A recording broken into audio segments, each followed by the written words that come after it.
Maravilloso, maravilloso es el Hijo de Dios.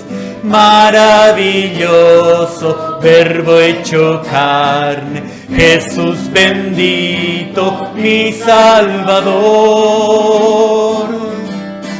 Maravilloso es que en la cruz su vida dio por mí.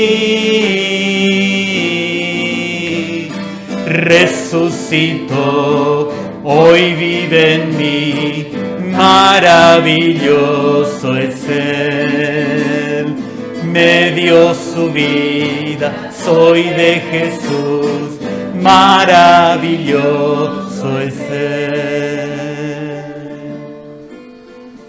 Amén, Señor.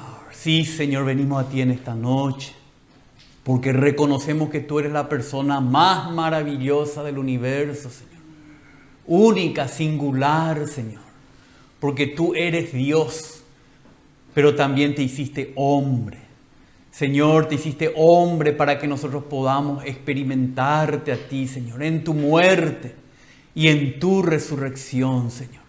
Hoy, Señor, por medio del Espíritu Santo, tú moras en nosotros, como aquel hombre que dio su vida por nosotros para pagar nuestras deudas en la cruz, como aquel hombre que resucitó de los muertos para que podamos recibir de tu vida. Señor, en esta noche, por medio de tu palabra, muéstrate a nosotros, revélate más a nosotros, para que también nosotros podamos compartirte a otras personas tu persona tan maravillosa y tu obra tan completa a favor de nosotros para nuestra salvación. Padre, venimos a ti, Señor, limpios por la sangre del Cordero. Que tu Espíritu, Señor, pueda fluir a nuestros corazones. Oh, Señor, te pedimos que nos ayudes a entrar en esta palabra santa tuya y podamos sacar el provecho que tú tienes para nuestras vidas en esta noche. En el nombre de Jesús. Amén, Señor. Amén, Señor. Entonces hoy seguimos con el Evangelio de la Salvación, lección 31. Y estamos todavía compartiendo el Evangelio de la Salvación en el Evangelio de Juan. Todavía tenemos unas cuantas lecciones que tienen que ver con el Evangelio de Juan. Este es el Evangelio de Juan, capítulo 6. Entonces partimos por la mitad para que podamos aprovechar mejor, o si no, a las corridas difícil terminar este capítulo. Y en la primera parte, vamos a repasar un poquito para recordar, en la primera parte de este capítulo vemos que el Señor sube al monte para revelarse de una manera especial, en este caso como el yo soy el pan de vida. Y para poder revelarse como el pan de vida, hace una señal, que es un milagro con un significado detrás. Y ese significado es lo importante, ¿verdad? Entonces hace una señal, un milagro que es alimentar quizá a 20,000 personas, ¿verdad? Porque habían ahí 5,000 personas sin contar mujeres y niños, ¿verdad? Entonces una gran multitud. Y con 5 panes y 2 peces dio de comer a toda esa multitud y sobró 12 cestas llenas. Luego sus discípulos van cruzando el mar de Galilea y él se queda en el monte habiendo huido de la multitud que quería agarrarle por la fuerza, dice el apóstol Juan, y hacerlo rey para que solucione todos sus problemas materiales, políticos, económicos. Entonces él se aparta a orar al Padre mientras sus discípulos cruzan. Y ahí mientras sus discípulos cruzan viene una gran tempestad. Esa parte no compartimos porque no tiene directa relación con lo que estamos compartiendo. Y Jesús se aparece a ellos caminando sobre el agua. Cuando él pisa la barca, dice que la barca inmediatamente llega a la otra orilla. Y al día siguiente se despiertan los que habían comido de los panes y los peces. Y van y buscan a Jesús. Y ahí el Señor les enfrenta y les dice: vosotros me buscáis no porque habéis visto la señales, sino porque habéis comido de los panes y os saciasteis. Y luego le dice, trabajad no por la comida que perece, sino por la comida que para vida eterna permanece, la cual el Hijo del Hombre os dará, porque a este es a quien Dios el Padre ha marcado con su sello. Y ahí ya empieza la discusión de la religión con Jesús, de los religiosos, y les dice, bueno, haz una señal como la que hizo Moisés. Moisés hizo descender pan del cielo. ¿Qué señal haces tú para que creamos en ti?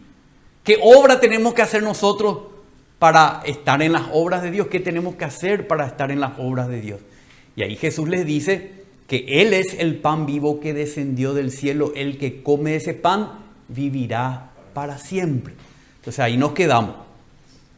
Ahora lo que viene ahora, la segunda parte, son palabras muy misteriosas del Señor Jesús, que por supuesto lo que escucharon en ese momento no comprendieron. Por eso que muchos se apartaron de Él, porque no comprendía lo que les hablaba. Entonces vamos a ver esas palabras misteriosas del Señor. Vamos a leer acá el título, dice, yo soy el pan vivo que descendió del cielo. Si alguno come de este pan, vivirá para siempre. Entonces vamos a leer la primera porción. El título de hoy es el pan que permanece para vida eterna. ¿Cómo es que nosotros podemos comer, recibir, experimentar este pan que permanece no solamente para esta vida, sino para darnos vida eterna?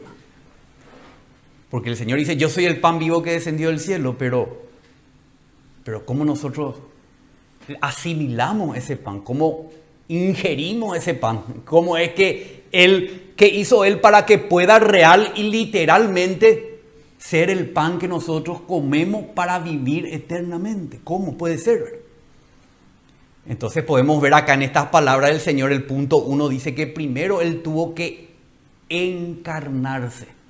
Este pan vivo ya estaba en los cielos, pero tuvo que bajar, tuvo que encarnarse. Y estas palabras vemos acá en la palabra del Señor, dice, entonces Jesús les dijo, en verdad les digo, no es Moisés el que les da el pan del cielo, sino que es mi Padre el que les da el verdadero pan del cielo.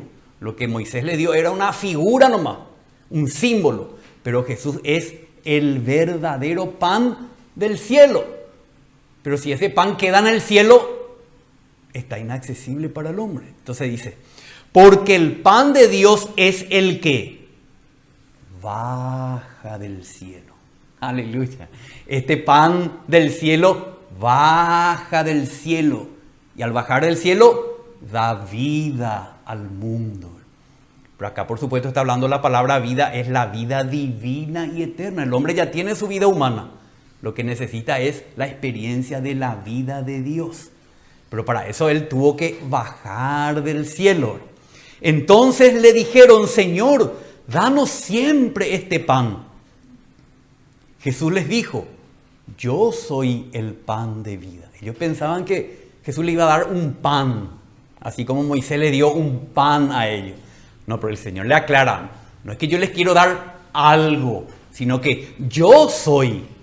Imagínense esta palabra que te diga una persona, ¿verdad? Alguien que está caminando ahí entre nosotros, alguien que está durmiendo, comiendo, viviendo una vida humana normal, ¿verdad? Y te dice, yo soy el pan de vida. Y cuando ellos escucharon vida, sabían que era una vida, no era la vida biológica, porque ellos escuchaban en su idioma, ¿verdad? Una vida espiritual. Yo soy el pan de vida. El que viene a mí no tendrá hambre. Ya no va a tener hambre. Y el que cree en mí nunca tendrá sed. Pero ya les dije que aunque me han visto, no creen. Porque la única manera de experimentar este pan es creyendo en esa persona. Todo lo que el Padre me da, vendrá a mí. Y al que viene a mí, de ningún modo lo echaré fuera. Y acá dice de vuelta en el 38. Porque he descendido del cielo. Imagínense ahí a un compatriota que dice, yo he descendido del cielo. Entonces está acá hablando de qué? De su encarnación, del hecho de que se hizo hombre. O si no, este pan iba a ser de vida eterna, pero inaccesible. Porque he descendido del cielo no para hacer mi voluntad, sino la voluntad del que me envió. Y esta es la voluntad del que me envió, que de todo lo que Él me ha dado, yo no pierda nada, sino que lo resucite en el día final. Él bajó del cielo como este pan de vida eterna para que nosotros podamos en el día final tener un elemento incorporado en nosotros que no sea vida humana nomás, que sea vida divina y eterna. Por eso dice el Señor, para que yo lo resucite en el día final. Pero no es que lo va a resucitar de afuera, no, de adentro. Él nos va a resucitar en el día final si tenemos esta vida que es Cristo, ¿verdad? Entonces, el 40 dice, porque esta es la voluntad de mi Padre, que todo aquel que ve al Hijo y cree en Él, tenga vida eterna. Y repite, y yo mismo, el pan de vida, yo mismo lo resucitaré en el día final. Por eso los judíos murmuraban de Él, porque había dicho, yo soy el pan que descendió del cielo. Como este tiene su origen en el cielo, están diciendo la gente. Y decían, ¿acaso no es este Jesús el hijo de José? ¿Cómo que desciende del cielo? ¿Acaso no es el hijo de José, cuyo padre y madre nosotros conocemos? ¿Cómo es que dice, yo he descendido del cielo? Imagínense escuchar estas palabras por hombre. Ahora nosotros miramos hacia atrás, sabemos ya quién es Cristo, cómo es la historia, pero ellos no sabían nada. Este hombre le está diciendo que Él descendió del cielo. Respondió Jesús y les dijo, no murmuren entre ustedes. Nadie puede venir a mí si no lo trae el Padre que me envió. Y repite, y yo lo resucitaré en el día final. Escrito está en los profetas, y todos serán enseñados por Dios. Lo que está diciendo acá es, los hombres que se dejan enseñar por Dios, o a quienes Dios les revela esta verdad, estos vienen a mí y yo de ningún modo lo echaré fuera. Me recibirán como el pan de vida y yo los resucitaré en el día final. Todo el que ha oído y aprendido del Padre, viene a mí. No es que alguien haya visto al Padre, sino aquel que viene de Dios, éste ha visto al Padre. En verdad les digo, el que cree tiene vida eterna. Yo soy el pan de vida. Sus padres comieron en el maná en el desierto y murieron. Porque era un símbolo, porque era algo meramente físico, algo literal físico, ¿verdad? Y murieron. Este es el pan que desciende del cielo para que el que coma de él no muera. Yo soy el pan vivo que descendió del cielo. Si alguno come de este pan, vivirá para siempre. Claro, el Señor es muy reiterativo, pero por más que te diga 1000 veces esto, uno no va a comprender que ese hombre que le está hablando es un pan celestial que descendió del cielo. Entonces, vemos acá en aunque no lo dice literalmente, yo me encarné como hombre. No, dice, yo soy el pan que descendió del cielo. Ya nos deja a nosotros que el Padre nos revele a quienes están dispuestos a ser enseñados por Dios. Pero los que no están dispuestos a ser enseñados por Dios, no ven nada, no oyen, no entienden absolutamente nada. Entonces, vemos que Cristo es la vida eterna, pues Él es Dios desde la eternidad, pero Él baja del cielo por medio de la encarnación. Juan 1:1, vamos a volver a leer. Juan 1:1. Juan 1:1 dice, en el principio existía el verbo y el verbo estaba con Dios. Y el verbo era Dios, era de naturaleza divina, era Dios mismo. Primera de Juan ahora, Primera de Juan 1:1 y 2. Lo mismo dice Juan acá en su epístola, pero expande un poco, dice. Lo que existía desde el principio, lo que hemos oído, lo que hemos visto con nuestros ojos, lo que hemos contemplado y lo que han palpado nuestras manos acerca del verbo. Pero ahí le agrega de vida, que da vida, el verbo de vida.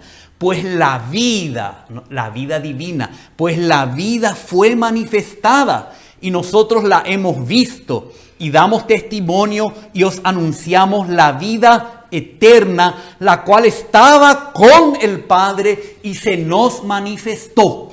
¿Cómo se nos manifestó? Cuando ese pan descendió del cielo. Se hizo hombre, o si no, no se iba a manifestar la vida para el hombre. Juan 11:25. ¿Y quién es esta vida, este verbo de vida? Jesús le dijo, yo soy la resurrección y la vida. El que cree en mí, aunque esté muerto, vivirá. Él es el pan de vida, Él es el verbo de vida que se hizo hombre. Juan 14:6.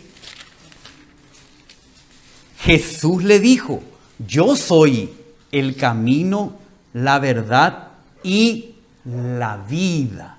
Nadie viene al Padre sino por mí. Solamente a través de Cristo podemos experimentar la vida divina del Padre. Él es el pan vivo, Zoé, que descendió del cielo. Entonces, en el tiempo, este verbo de vida que es Dios mismo, fue hecho carne, fue hecho pan, un pan de vida. Dios hecho hombre para dar esa vida eterna a los hombres. Juan 1:14. Y el verbo se hizo carne, se hizo hombre y habitó entre nosotros y vimos su gloria, gloria como la del unigénito del Padre, lleno de gracia y de verdad. Entonces se tuvo que encarnar, tuvo que descender del cielo para que nosotros podamos palparle, verle, escucharle al verbo de vida hecho hombre. Primera de Juan 5. Por eso el apóstol Juan condena como el espíritu del anticristo al que niega que él fue hecho carne, dice. Y que es Dios también, hecho hombre. Primera de Juan 5:12, 11 y 12. Y este es el testimonio, que Dios nos ha dado vida eterna, pero no allá desde el cielo, dice. Y esta vida está en su Hijo. El que tiene al Hijo tiene la vida. Y el que no tiene al Hijo de Dios no tiene la vida. Entonces él tuvo que descender, tuvo que encarnarse. Pero cuando Cristo se encarnó, y él ya era el pan de vida, el hombre no tenía forma de recibir su vida en el hombre. Andaba caminando por ahí, hacía milagros, hablaba palabras maravillosas, daba de comer a miles de personas, hacía milagros externos, pero él todavía no podía ser recibido, asimilado por el hombre. No era suficiente el hecho de que haya descendido del cielo. No es suficiente que él haya descendido del cielo y haya expresado maravillosas palabras o haya hecho portentosos milagros. No es suficiente. O sea, acá el Señor sigue hablándonos de todo lo que Él pasa para llegar a ser nuestro pan de vida para que permanece, ¿verdad? Entonces vamos a ver el segundo paso. El segundo paso es que Él fue sacrificado, o sea, inmolado. Si Él no era sacrificado, el hombre no podría comer del pan de vida, no tendría vida eterna. Entonces acá en el 51, en la parte B de este versículo dice, y el pan que yo también daré por la vida del mundo es mi carne. Entonces acá del pan pasa a la carne. Porque acá ya va a hablar de un sacrificio. Era necesario un sacrificio antes que el hombre pueda recibir la vida eterna increada de Dios. Los judíos entonces contendían entre sí diciendo: ¿cómo puede éste darnos a comer su carne? ¿Entendieron? Que Jesús decía que era el pan y que este pan es su cuerpo, su carne. Entonces Jesús les dijo: en verdad les digo, si no comen la carne del Hijo del Hombre y beben su sangre, no tienen vida en ustedes. Para los judíos esto eran palabras terribles, porque ellos tenían prohibido ni siquiera de los animales beber la sangre de los animales. Y acá el Señor le dice: si no comen la carne y beben su sangre, no tienen vida divina, eterna en ustedes.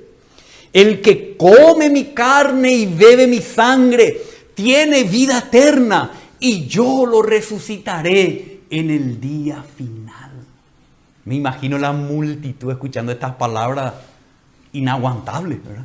Para los judíos. Y luego dice: porque mi carne es verdadera comida y mi sangre es verdadera bebida. Vamos a mirar acá el versículo 51, la parte B dice: y el pan que yo daré por la vida del mundo es mi carne. ¿Por qué pasa de decir pan a hablar de carne? Porque el pan pertenece a la vida vegetal. Te alimenta. Vos si comes alimentos vegetales te alimentás. Pero acá, antes de alimentarte, necesitabas recibir una redención. Pasa de lo vegetal a lo animal. Porque el animal, especialmente el cordero, es el que simboliza el sacrificio. Si yo rompo una planta, no hay un sacrificio de sangre. Para que yo pueda comer de la vida eterna, yo necesito experimentar en Cristo el sacrificio de su carne. ¿Para qué? Para la redención de mis pecados. ¿Se dan cuenta cómo el Señor está hablando acá entre líneas, verdad? Dice mi carne. Entonces vemos en Génesis 2.9. Vamos a leer Génesis 2.9. Entonces esta transición del pan a la carne es necesaria que el Señor hable. Y que los hombres entiendan a qué se está refiriendo y por qué. Porque en el jardín del Edén dice: el Señor Dios hizo brotar de la tierra todo árbol agradable a la vista y bueno para comer. Asimismo, en medio del huerto, el árbol de la vida y el árbol del conocimiento del bien y del mal. Solamente habla de la vida vegetal. ¿Por qué? Porque ahí el hombre no había pecado. Dios no necesita un sacrificio. Entonces, antes de que el hombre caiga en pecado, él podía recibir la vida divina y eterna de Dios en su vida humana y vivir para siempre y experimentar a Dios y expresar a Dios. No era necesario la carne del sacrificio. Pero cuando Jesús vino ya como el pan vivo que descendió del cielo, nos dice que Él nos puede dar vida eterna. Pero tenemos que experimentar su carne y su sangre. Si no experimentamos primero su carne y su sangre, no podemos experimentar la vida divina porque somos seres pecadores, sin el derecho a la vida divina y eterna. Entonces, por eso, la carne pertenece a la vida animal y no solo alimenta, sino que también redime al hombre. Y eso es lo que primero el hombre tiene que experimentar, la redención. Después va a experimentar la vida de Dios, ¿verdad? Juan 1.29.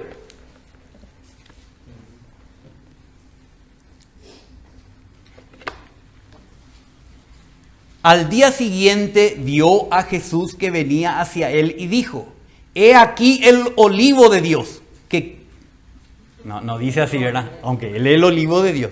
Pero ¿qué es lo que necesita el hombre pecador? He aquí el Cordero de Dios. Que alimenta, no, que quita el pecado del mundo. Entonces en esta sección el Señor está hablando de su sacrificio por el pecado del mundo. Como vemos esto, el trasfondo en Éxodo 12. Ellos estaban bajo el juicio que caía sobre Egipto. Éxodo 12:4. Aquí el pueblo necesitaba primero ¿qué? La redención. Después en el desierto, ¿qué le dio? El maná que descendía del cielo, lo vegetal, ¿verdad? Pero primero necesitaba la redención. Entonces Éxodo 12:4 dice, le mandó el Señor a los israelitas: mas si la casa es muy pequeña para un cordero, entonces él y el vecino más cercano a su casa tomarán uno según el número de personas. Conforme a lo que cada persona coma, dividiréis el cordero.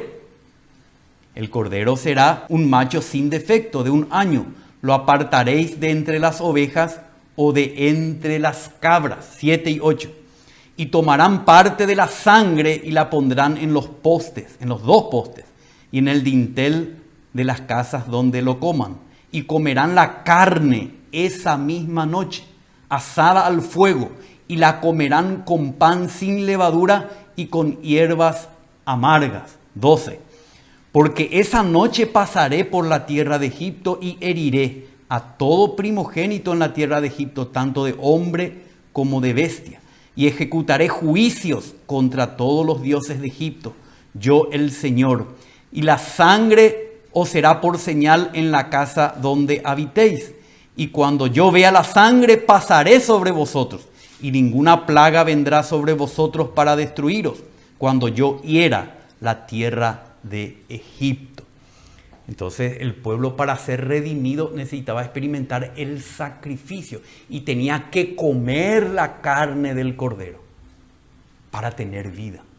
Así el Señor viene, como vimos en Juan capítulo 6, ahí en el milagro dice, y estaba cerca la Pascua, la fiesta de los judíos. Entonces, en ese contexto de la fiesta de la Pascua, que el Señor se presenta como el cordero inmolado para que podamos acceder luego al árbol de la vida.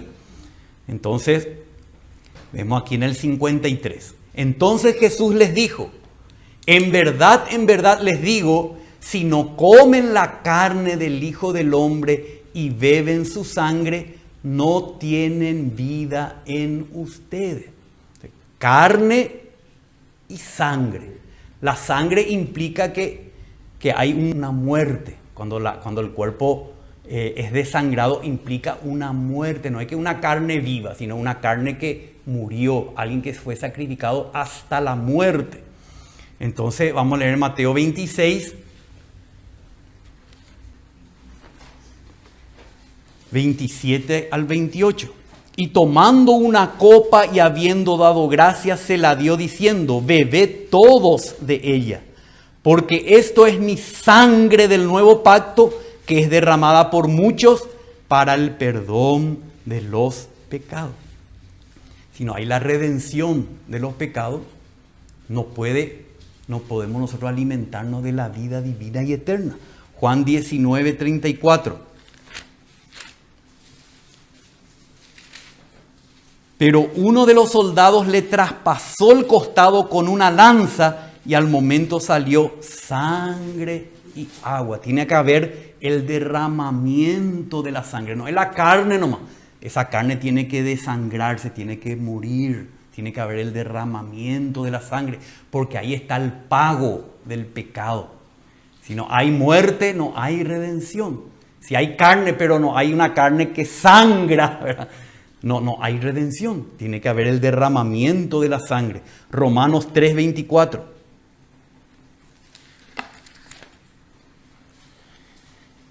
Y 25. Siendo justificados gratuitamente por su gracia, por medio de la redención que es en Cristo Jesús, a quien Dios exhibió públicamente como propiciación por su sangre a través de la fe, a fin de demostrar su justicia, porque en su tolerancia Dios pasó por alto los pecados cometidos anteriormente. Tiene que haber la sangre, la carne y la sangre. Hebreos 9:22.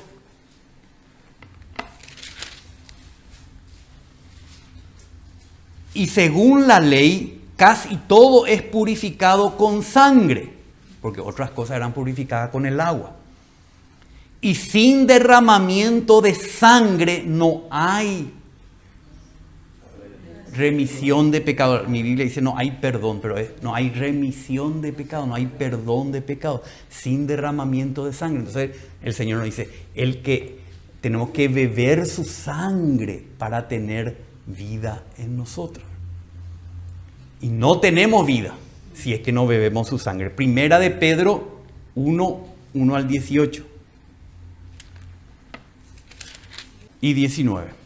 Primera de Pedro 1, 18 y 19. Sabiendo que no fuisteis redimidos de vuestra vana manera de vivir heredada de vuestros padres con cosas perecederas como oro o plata, sino con sangre preciosa, como de un cordero sin tacha y sin mancha, la sangre de Cristo.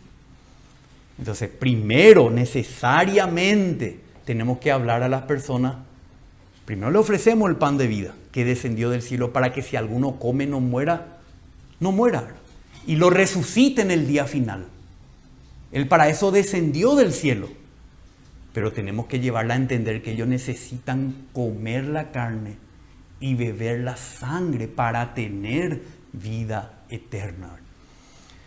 Después dice el Señor, el que come mi carne y bebe mi sangre tiene vida eterna. Y yo lo resucitaré en el día final. Acá recalcamos de vuelta. ¿Por qué dice el Señor de manera separada? Carne y sangre. Porque justamente la separación de la sangre y la carne, de la carne y la sangre, indica un sacrificio pero de muerte. No fue como un mártir. No. Él murió. La paga del pecado es la muerte. Si no se separaba su sangre de su carne, él no iba a morir. Él tenía que morir. Por eso cuando participamos en la mesa del Señor ponemos pan y vino. Separados, dice un himno, son indicios de que Él murió, de su sacrificio redentor. Entonces, dice, aquí la carne y la sangre se mencionan separadamente. Esto indica muerte. Creyendo en Él, en lo que Él hizo por nosotros en la cruz. Porque esa es nuestra parte. Creemos en lo que Él hizo en la cruz. ¿Cómo nosotros comemos y bebemos de su sangre y de su carne? De su carne y de su sangre, creyendo. O sea, no es algo literal. Es creer en la obra del sacrificio y del resultado de esa muerte de Cristo, que es la remisión de mis pecados, de nuestros pecados. Si nosotros no creemos que Él es el pan que descendió del cielo, pero que como carne y sangre fue inmolado para la remisión del pecado, no podemos tener vida en nosotros. En Juan 6:47, ahí nomás donde estamos leyendo, en el capítulo 6:47, relaciona esto. Juan 6:47. En verdad os digo, el que cree tiene vida eterna. O sea, la manera de comer y de beber de su sangre es creer, confiar en su sacrificio redentor por mis pecados, por nuestros pecados. Creer es también el hecho de que recibí. Ahí uno recibe, cuando cree, uno recibe el efecto de su sacrificio. Como dice en Juan 1, Juan capítulo 1, 12. Mas a todos los que le recibieron, ¿cómo lo recibieron? Los que creen en su nombre. En la Biblia, recibir no es recibir algo físico o algo mental, es por la fe. Cuando yo creo, tengo vida eterna. ¿Por qué creo? Creo que Él dio su carne y su sangre en sacrificio por mis pecados. Entonces, creer es recibir la obra. No es un creer objetivo, no subjetivo. Es aceptar, recibir la obra de redención. Entonces pasamos aquí, este versículo también dice, el que come mi carne y bebe mi sangre tiene vida eterna y yo lo resucitaré en el día final. Apocalipsis 22:14.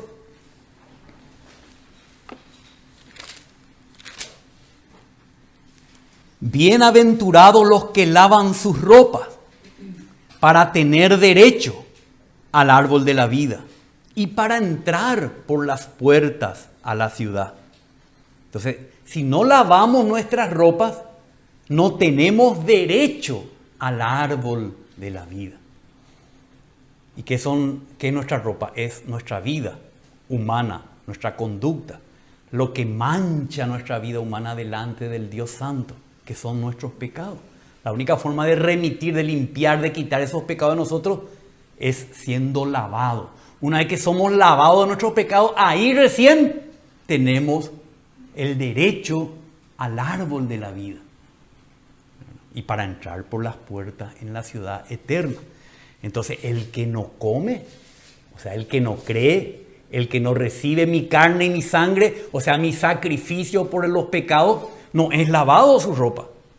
Y no tiene derecho al árbol de la vida. Vamos a leer Apocalipsis 7:14, que especifica acá cómo lavamos nuestras ropas.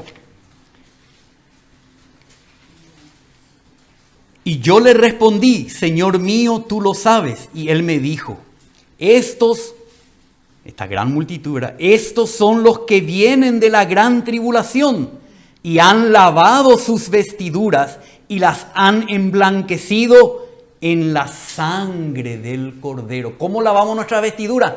En la sangre del Cordero, el que dio su carne y su sangre. Si creemos en este sacrificio, lavamos nuestras ropas y tenemos el derecho al árbol de la vida. Por eso dice, el que no come mi carne y mi sangre, no bebe mi sangre, no tiene vida. Pero el que lo hace tiene vida, y yo ahí, porque tiene vida, lo resucitaré en el día final. El que come mi carne y bebe mi sangre tiene vida eterna, y yo lo resucitaré en el día final, como ya leímos en Juan 11. El que cree en mí, aunque esté muerto, vivirá. ¿Por qué? Porque va a tener la vida de resurrección. Jesús es la vida de resurrección. La vida, ya era la resurrección antes de morir. Yo soy la resurrección, dice el Señor. Si le tenemos a Él, ya tenemos asegurada nuestra resurrección. La muerte ya no puede contra la vida de resurrección que recibimos por creer en Él. Él nos resucitará en el día final. Ahora pasamos a otra sección. Se dan cuenta, primero, Él descendió del cielo. Esto nos habla de su encarnación. Después nos dice que tenemos que comer su carne y su sangre para tener vida. Esto nos habla de su sacrificio, que Él fue inmolado como el cordero que quita el pecado del hombre. Nos dice directamente, pero se dan cuenta cómo el Señor está hablando de eso. Y ahora nos habla de nuestra experiencia de Cristo resucitado, porque después de la muerte, ¿qué viene? La resurrección. La muerte es algo legal, pero Él no puede venir a hacer la vida de resurrección de nosotros si Él no hubiera resucitado de los muertos. ¿Para qué?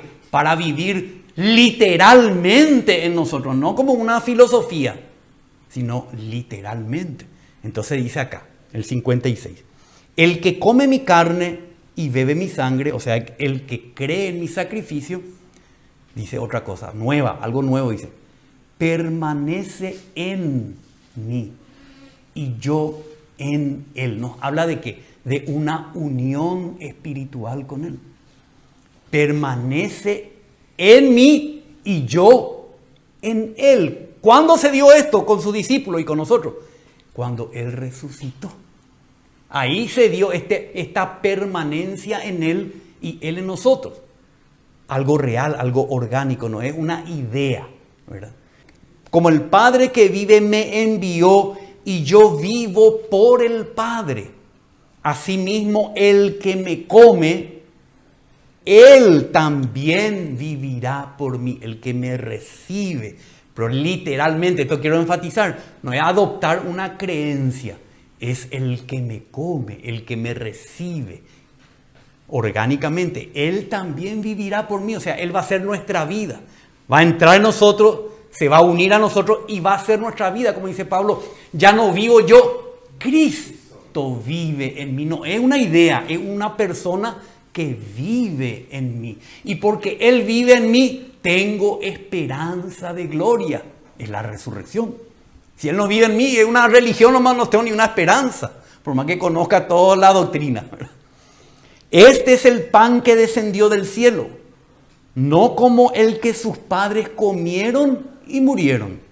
El que come de este pan vivirá para siempre. Esto dijo Jesús en la sinagoga cuando enseñaba en Capernaum. Ella estaba en la sinagoga hablando estas palabras.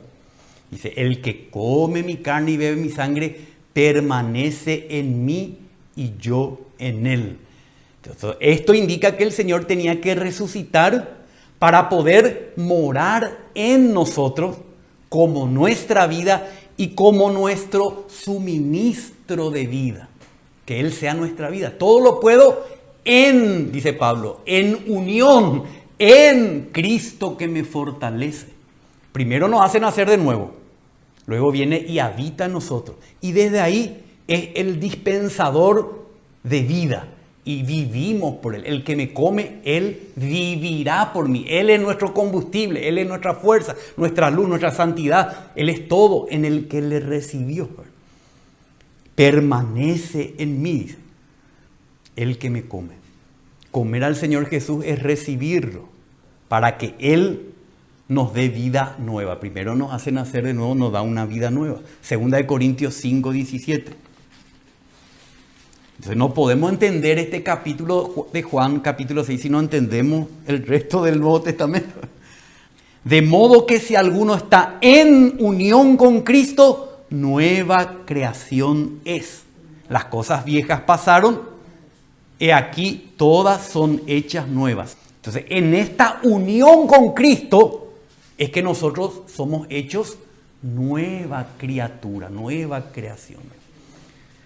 Juan 14, 18 al 20. No os dejaré huérfanos, vendré a vosotros.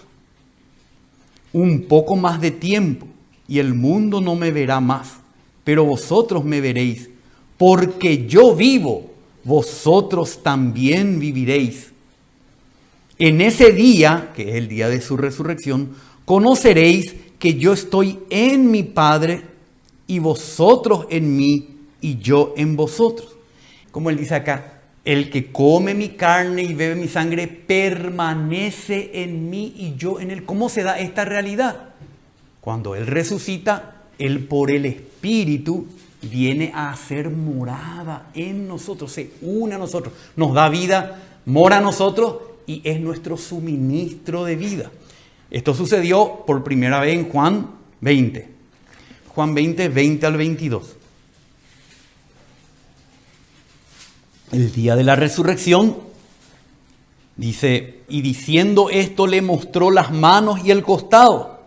Entonces los discípulos se regocijaron al ver al Señor. Jesús entonces les dijo otra vez, paz a vosotros.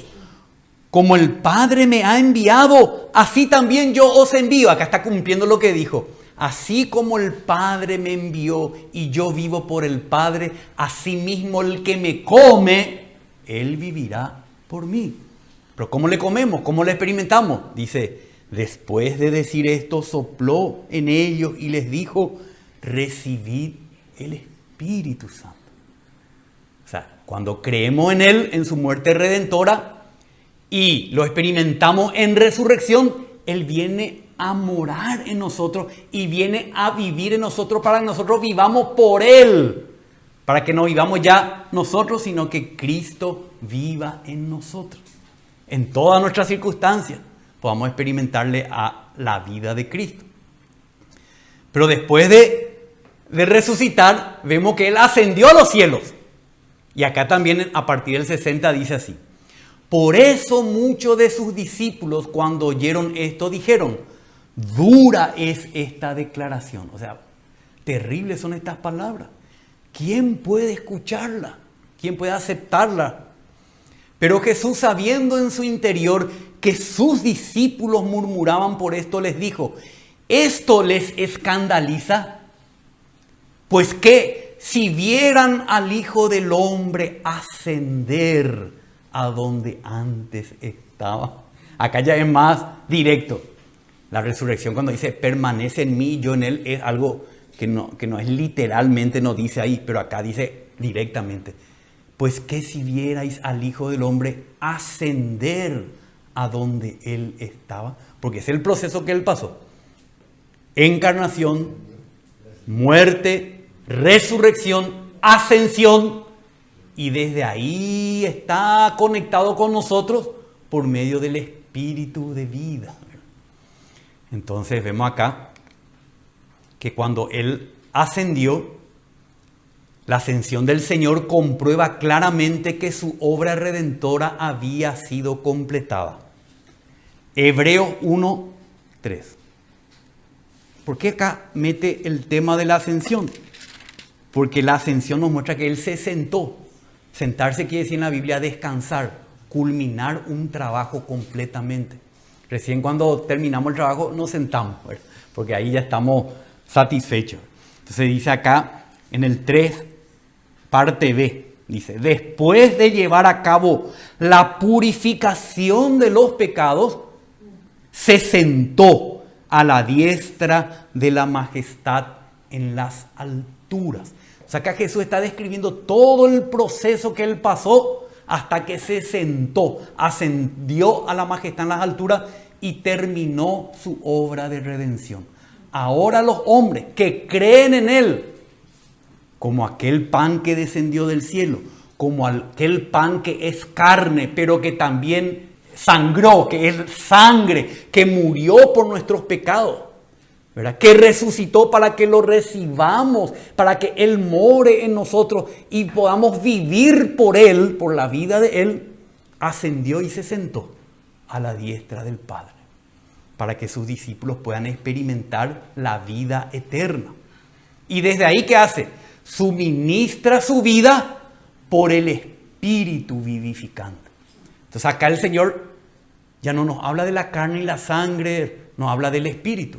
Nos presenta al Espíritu. Dice, el Espíritu es el que da vida. Finalmente en la cadena de todo ese proceso, el Espíritu es el que da vida. La carne para nada aprovecha. Las palabras que yo les he hablado son espíritu y son vida. Pero hay algunos de ustedes que no creen, porque Jesús sabía desde el principio quiénes eran los que no creían y quién era el que lo iba a traicionar. Y decía, por eso les he dicho que nadie puede venir a mí si no se lo ha concedido el Padre. Bueno, vamos a mirar un poco el versículo 63, porque acá nos habla del Espíritu. Entonces nos habla de este Espíritu que da vida. Porque la carne, Jesús, sin pasar por su resurrección y su ascensión, no da vida al hombre. ¿Qué da? Redención. Soluciona nuestro problema jurídico, pero no nos da la vida. Nos hace efectivo la vida eterna en el hombre creyente. Tiene que hacerlo por el Espíritu. El Espíritu es el que da vida. La carne está hablando en el contexto de su carne, que Él dijo que si no come, que no está hablando de nuestra carne, es de su carne. Si ahí le hubieran cortado un brazo y comían, no le iba a dar vida. No era eso lo que estaba hablando. Por eso la gente se confunde y a veces aplica esto literalmente en los elementos del pan y del vino, y eso no es así. Es como cuando Jesús dijo, yo soy la puerta, el que por mí entrare. No está hablando que es una puerta física, sino un significado de acceso. Entonces, cuando habla acá, son las palabras de Cristo, son palabras con significado espiritual, cuya realidad es el Espíritu que da vida. Entonces, Juan 1:14, este es el proceso. Juan 1:14 ya leímos. El verbo fue hecho carne. Pero este verbo que fue hecho carne resucitó. Ahora, ¿cómo resucitó? ¿En qué calidad resucitó? 1 Corintios 15:45.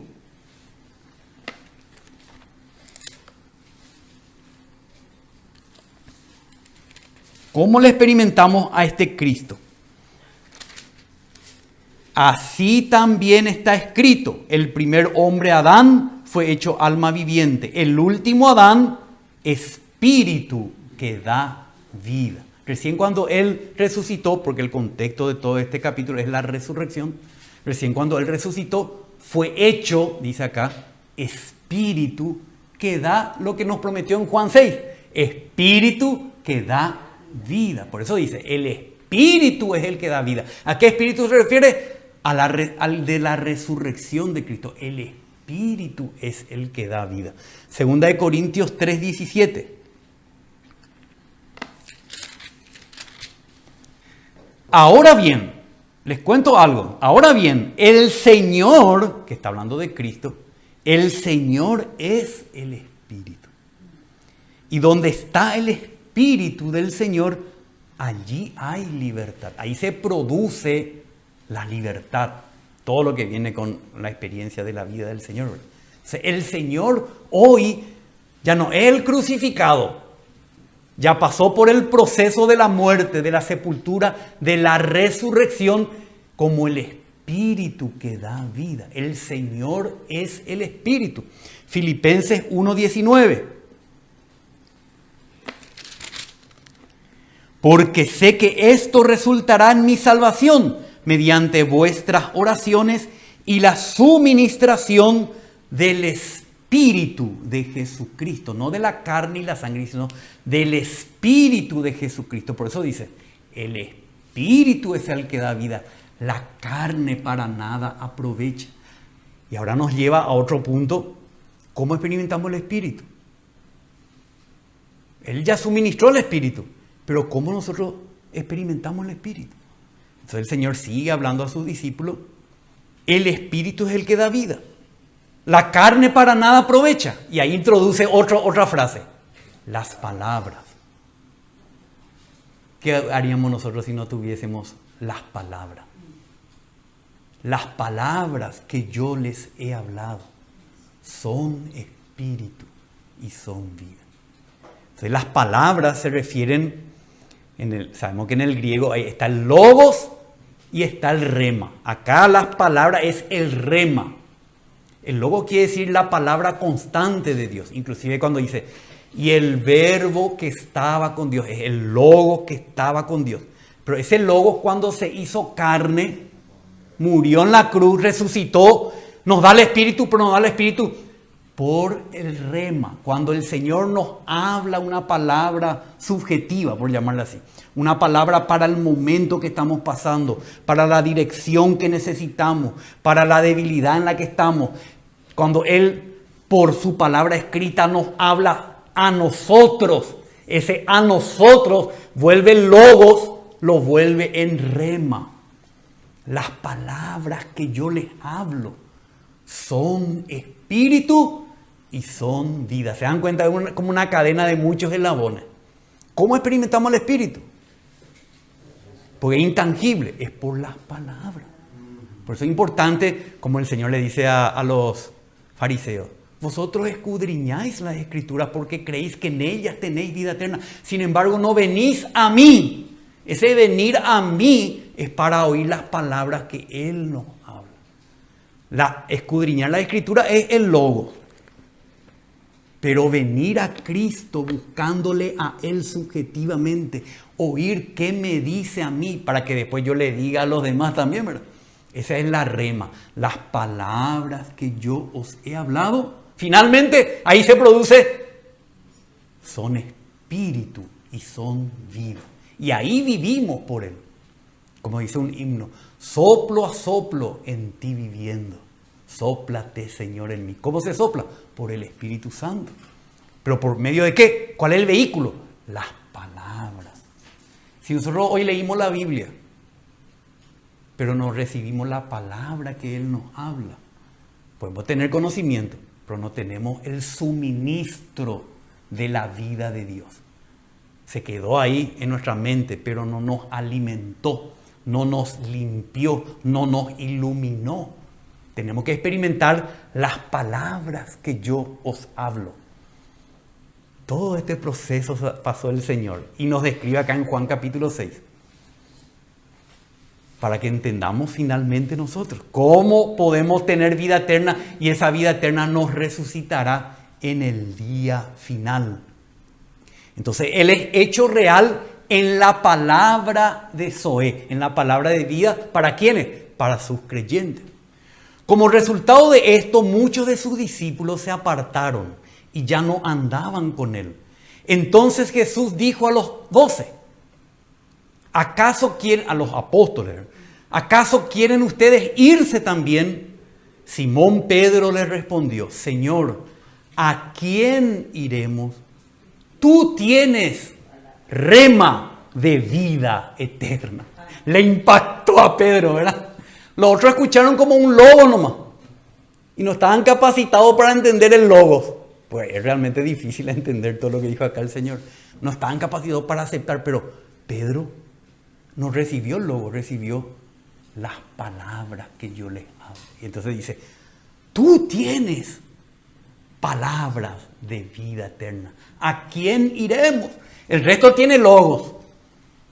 Pero tú, solamente tú tienes palabras de vida eterna. Amén, hermano. Entonces, esto es lo que hoy podemos compartir. Palabras misteriosas del Señor que Juan las escribió. Mateo, Marcos, Lucas no captaron estas palabras del Señor. Pero a Juan sí le llegó este mensaje del Señor y pudo poner en su palabra. Entonces, este es el Evangelio. ¿Por qué decimos que esto es el Evangelio? Tan complicado es el Evangelio. Tan complicado es el Evangelio. Pero acá está hablando del Evangelio.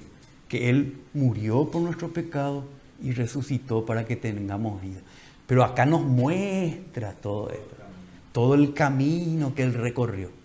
Entonces podemos también compartir con las personas, con un poco de paciencia, explicarle que ese milagro que hizo ahí en el desierto tiene que ver con esto, con su encarnación, con su muerte redentora en la cruz, con su resurrección, con experimentarle como el Espíritu que da vida por medio de la palabra que Él nos habla. Tanto para nosotros como para los otros sirve. Por eso también muchas veces nosotros mismos tenemos que, Señor, límpiame con tu sangre. Pues estamos llenos de acusación, pecado, y no podemos experimentar las palabras que Él nos habla. Él no nos va a hablar luego, si nos acercamos con Él a Él, sin experimentar el resultado de su redención. Tampoco vamos a experimentarle en forma viviente. Tiene que haber la limpieza de nuestros pecados para que también experimentemos las palabras que Él nos habla. Amén, hermano. Amén.